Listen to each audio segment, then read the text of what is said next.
Hi, I'm Matt Newport. I run Black Lion Audio, and we're here to talk a little bit about our new preamp, the Auteur. The preamp we actually named after a theory of cinema that was popular in French, in French New Wave cinema, called the Auteur theory. And basically it's just, the notion is that you are kind of trying to do something different than what everyone else in your field is trying to do. So I feel that sort of characterized the way that we were trying to approach the pro audio industry. This is a fully balanced design. That's a little bit unusual because typically in mic preamps, especially less expensive ones, the balanced microphone signal gets summed into a single signal, and then whatever necessary gain occurs, and then it gets rebalanced and then sent out. And what we did with this was we actually copied off of a fairly famous circuit that was known as the Cohen double balanced circuit. It served as the basis for mic preamps that SSL installed in some of their consoles, that AMEC installed in certain consoles. The principle behind it is that you have dual amplifiers, one to handle each side of the balanced signal. You get more headroom, you get better noise reduction, better distortion performance. It's just an all-around better circuit.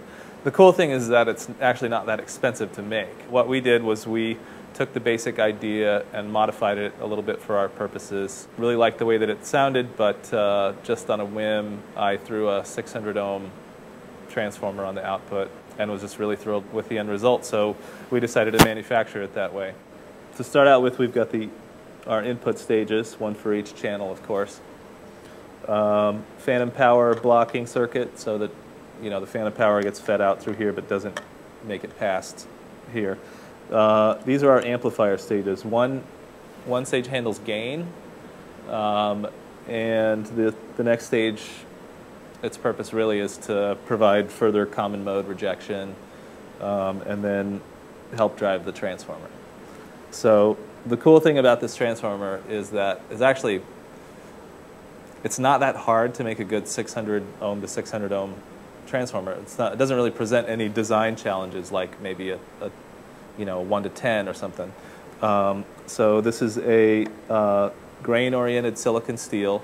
It's bifilar wound, which means that they wind both sides at the same time. Has really low insertion loss, which is something that you typically worry about with any sort of transformer. And the distortion specs are pretty awesome. It's fairly close in performance to the comparable 600 that Jensen makes, and it's a little less than 1/10 of the price for us. So that's one of the ways that we kind of get away with charging so little for it. So it's a pretty impressive design in terms of sonics, because we figured out how to cut the right corners, I guess. Then we've got, of course, phantom power on each channel, and then we have phase, and we have a 10 dB pad. The pad is actually on the output because the input has so much headroom, it's pretty much impossible to clip. In bench testing, when we were designing this, we pumped a 15 dB signal into it and still couldn't get it to clip. That was about the hottest that our signal generator would go. So we actually don't know where the clipping point is. Another benefit of a fully balanced design.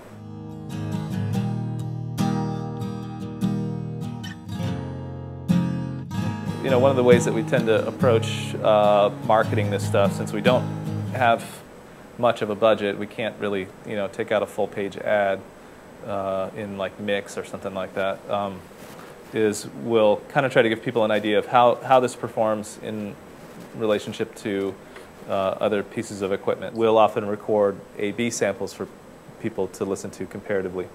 And in this particular case, what we did was we used a couple of pieces by Chandler. We just picked mic preamps that we really liked, designs that we use ourselves. So we used a Chandler Germanium, Chandler TG2, which is a tube mic preamp, and then we used the Little Labs preamp, and tracked some A/B samples. We had a few friends come in and help us out, tracking the samples, and it was kind of amusing because, at first when they came in, you could tell that they didn't really, they weren't really expecting a whole lot, because after all, how on earth can you get that sort of performance out of something so inexpensive? But by the end of the session, they were so impressed that they purchased 2 of them. So we felt like that says quite a bit.